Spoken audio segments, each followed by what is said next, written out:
Assalamualaikum warahmatullahi wabarakatuh. Di sini kami dari kelompok 1 akan mempresentasikan tentang analisa kebijakan publik tentang aturan kegiatan pengajaran dan pembelajaran dalam keadaan pandemi COVID-19 di mata kuliah kebijakan publik yang diampu oleh beliau Ibu Hana Afifah SSI MM. Sebelum masuk ke dalam materi, izinkan saya untuk memperkenalkan anggota dari kelompok 1. Yang pertama, saya sendiri Muammar Ghulam Ahmad. Yang kedua, Afdan Syakuro. Yang ketiga, Elisa Kotrunada. Dan yang keempat yaitu Adia Rahma. Program Studi Manajemen, Fakultas Sosial, Ekonomi dan Humaniora, Universitas Nahdlatul Ulama Purwokerto. Langsung saja kepada materi analisis kebijakan tentang kegiatan pengajaran dan pembelajaran selama masa pandemi COVID-19 di Indonesia. Pandemi COVID-19 telah berdampak di sektor pendidikan. Demi mengurangi penyebaran COVID-19, pemerintah menerapkan strategi social distancing, salah satunya dengan menutup sekolah. Kebijakan lainnya untuk memenuhi kebutuhan pendidikan anak adalah dengan menerapkan strategi belajar di rumah dan belajar tatap muka dengan menerapkan protokol ketat. Yang selanjutnya, kebijakan pemerintah dalam mengupayakan pemenuhan hak pendidikan anak selama pandemi dapat dilihat dalam 2 periode.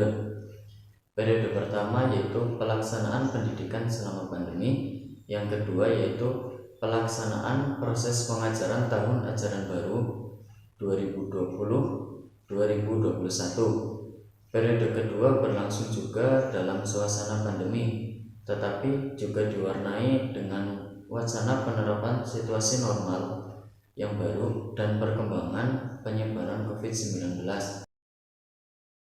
Perkenalkan, nama saya Elisa Kotrunada dengan NIM 2019-0208-050. Langsung saja ke materinya. Sejak awal tahun 2020, perubahan drastis di bidang pendidikan mulai mengalami revolusi. Pembelajaran yang tadinya didominasi oleh pembelajaran tatap muka, kini harus beralih dengan pembelajaran dalam sistem daring di semua level pendidikan termasuk perguruan tinggi. Lalu, pada tanggal 17 Maret 2020, Menteri Pendidikan menerbitkan surat edaran bernomor 36962-MPK.A-HK-2020 tentang pembelajaran secara daring dan bekerja dari rumah dalam rangka pencegahan penyebaran COVID-19. Surat tersebut ditunjukkan kepada semua kepala dinas pendidikan dasar, menengah, hingga tinggi. Di dalamnya, pencegahan COVID-19 ini yang dikeluarkan oleh kantor staf presiden atas.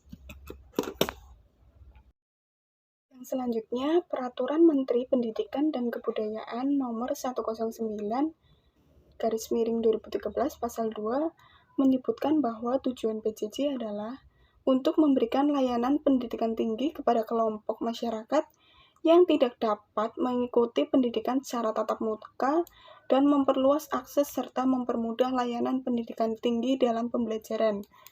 Jadi dapat diartikan bahwa PJJ itu suatu sistem pendidikan yang memiliki karakteristik terbuka, belajar mandiri, dan belajar tuntas dengan memanfaatkan teknologi informasi dan komunikasi atau yang disebut dengan TIK. Selanjutnya di sini ada analisis kebijakan pembelajaran jarak jauh. Pembelajaran jarak jauh dianggap sebagai jenis pendidikan alternatif atau pendidikan kelas 2 yang kalah gengsinya dari pendidikan konvensional yang mengharuskan kehadiran pembelajaran. Seiring dengan perkembangan teknologi informasi dan komunikasi, yang pesat pembelajaran jarak jauh diselenggarakan secara online melalui internet. Selanjutnya akan disampaikan oleh Mbak Adia Rahma. Yang selanjutnya adalah kendala pembelajaran pada masa COVID-19 di Indonesia. Saat ini sistem pendidikan menghadapi banyak masalah. Dalam masalah pandemi COVID-19, pembelajaran Indonesia dialihkan menjadi pendidikan jarak jauh. Namun, kurangnya peralatan, personil, sumber daya, dan keterbatasan teknologi pendidikan serta keterampilan dan kualitas yang dimiliki pengajar belum mencukupi. Penggunaan media internet atau e-learning memiliki kendala yang cukup besar, koneksi jaringan, dan kesalahan teknis seperti service down and error menghambat keberhasilan pembelajaran. Jadi, walaupun sudah ditanggung pemerintah untuk bantuan kuota, namun masalah yang lain timbul dari sinyal, yaitu sulit untuk mendapatkan sinyal. Tidak semua daerah itu sinyalnya bagus. Kemudian yang selanjutnya adalah analisis kebijakan tentang kegiatan pengajaran dan pembelajaran selama pandemi COVID di negara lain. Pada Maret lalu, ketika waktu corona merebak, mahasiswa di Jerman yang mengikuti satu dari sekitar 18.000 program akademik di negeri itu tiba-tiba tidak bisa lagi menghadiri kuliah di kampus atau pergi ke perpustakaan universitas. Universitas ditutup karena wabah corona. Semua program pembelajaran beralih ke dunia maya.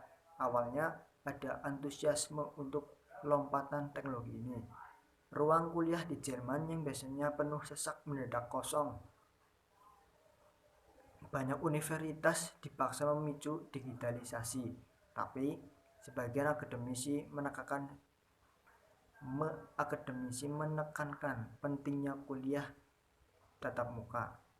Prioritas lembaga pendidikan saat itu adalah memastikan bahwa semua mahasiswa dapat melanjutkan studi mereka dengan sukses sekalipun kampus ditutup. Memang sempat ada ulasan untuk membatalkan seluruh semester, namun hal itu segera ditolak. Yang selanjutnya adalah masalah utama pembelajaran digital infrastruktur teknologi. Tapi tidak semua mahasiswa bisa segera menyesuaikan diri dengan perubahan itu. Saya tidak memiliki akses internet yang baik. Selain itu, mahasiswa juga mengeluh tidak memiliki perangkat komputer yang layak atau tempat tinggal yang tidak cukup tenang. Meskipun banyak universitas meminjam laptop kepada mahasiswa untuk membantu pengalihan ke pembelajaran digital, masalah yang lebih besar adalah uang. Jadi tidak semua mahasiswa itu mempunyai fasilitas seperti laptop atau komputer sendiri, dan daerah-daerah pun juga belum tentu banyak sinyal. Ya, yang selanjutnya masih pada masalah utama pembelajaran digital infrastruktur teknologi. Zaman sekarang banyak mahasiswa yang menuntut agar universitas atau kuliah mereka tatap muka kembali. Sebagian khawatir mereka tidak bisa menyelesaikan studi pada waktunya. Sekalipun universitas juga menyarankan ujian secara online atau lewat konferensi video atau dengan ujian tertulis. Tentu saja pembelajaran digital tidak bisa menggantikan kuliah tatap muka. Lebih dari 5.900 perguruan tinggi dan universitas di Jerman sekarang menandatangani surat terbuka yang menyerukan untuk kembali ke pengajaran langsung dengan alasan bahwa universitas adalah tempat pertemuan dan kehidupan kampus adalah fase kolektif bagi mahasiswa, di mana mereka menjalin persahabatan dan jaringan yang mereka perlukan. Masalahnya, banyak mahasiswa kehilangan pekerjaannya di restoran dan kafe atau di pameran-pameran dagang. Memang ada bantuan dari pemerintah sampai 500 euro Jerman untuk mahasiswa selama pandemi, tapi terkadang prosedurnya sangat rumit. Yang selanjutnya yaitu perbandingan kebijakan tentang kegiatan pengajaran dan pembelajaran selama COVID-19 di negara Indonesia dan di negara lain.